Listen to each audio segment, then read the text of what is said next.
Hey guys, and welcome to Smart Photo Reviews channel.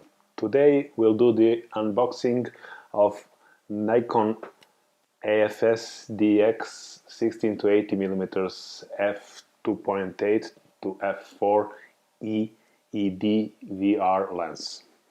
What about this lens and its box? As you can see, the box has a golden line that goes all around the box. Here's a closer look.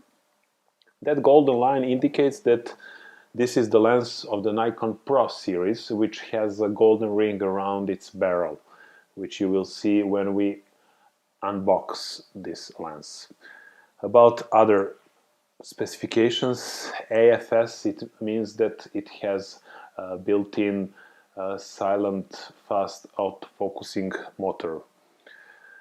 It goes from 16mm to 80mm, which is equivalent to 35mm or full-frame sensors of 24 to 120mm.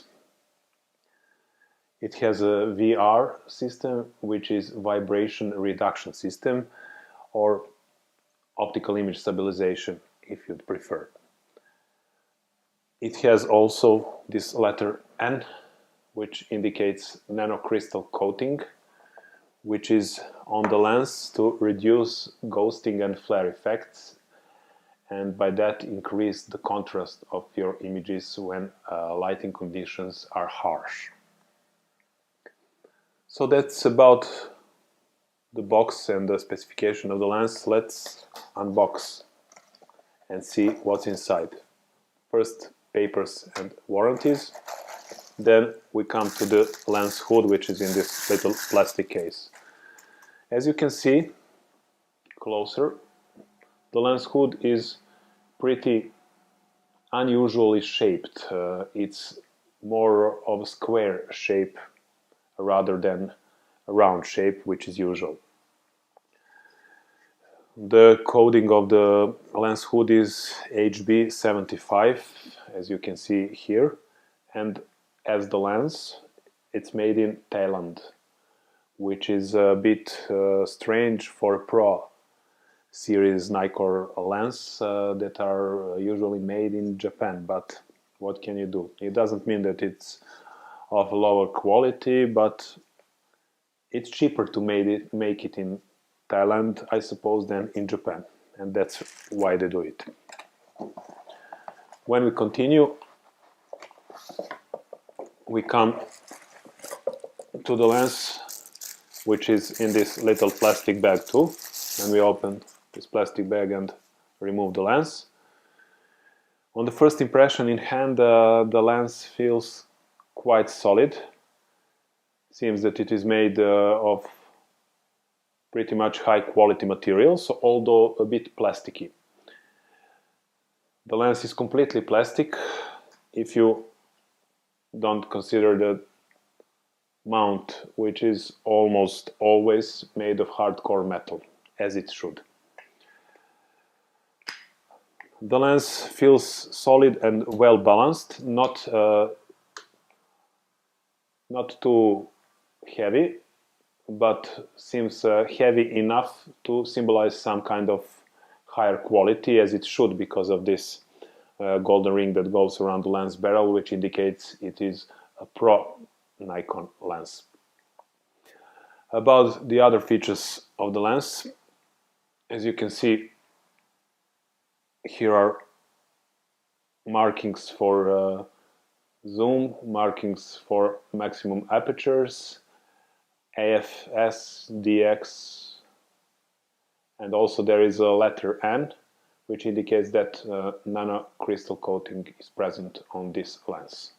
So it has all of the Pro features.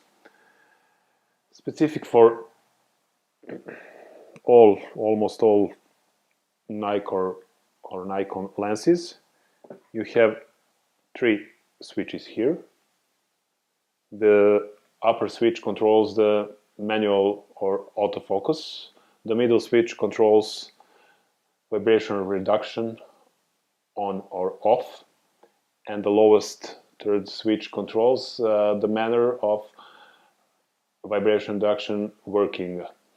So it can be in a normal or active mode. Normal mode is for the most photographic situations, and active mode is for the situations where you are in some moving object like a car and want to make some photographs. Then active mode compensates for your movement.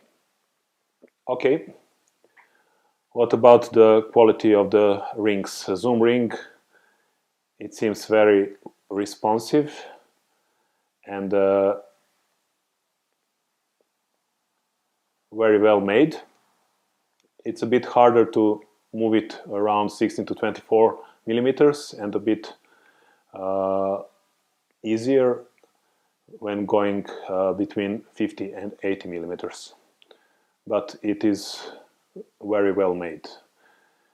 Also, the manual focus ring has enough resistance and is quite comfortable to use, not too resistible, not too light to turn around. So about the quality of this lens, it seems of high quality and good enough for its price. And what about our opinions and conclusions, first impressions about this lens? Well, this lens sells as a kit mostly with a Nikon D500 camera, and when you buy it as a kit, then you get a discount price of around 100 American dollars or euros, depending on the market you buy it from. This lens is quite expensive, we can say, but it is meant to be the same thing as a Nikon 24 to 120 millimeters f.4 on full frame Nikon camera or FX camera. So if you consider that, then the price should be about the same as that lens, which exactly is. So if you think that this price is okay for you, then our first impressions are that we can recommend this lens to you. We will see how this lens works, about all other technical aspects like autofocus, optical performance and everything, and we will let you know in some later following episodes on our channel. So stay tuned, subscribe to our channel to see when we make new videos and put them online. If you like what we're doing, also you can comment below, ask questions that we will be pleased to reply. And that's about it about unboxing of Nikon 16 to 80 millimeters f2.8 to f4 lens. Thank you for being with us, for spending these several minutes with us, and until next time, we're signing out, and bye bye from Smart Photo Reviews channel.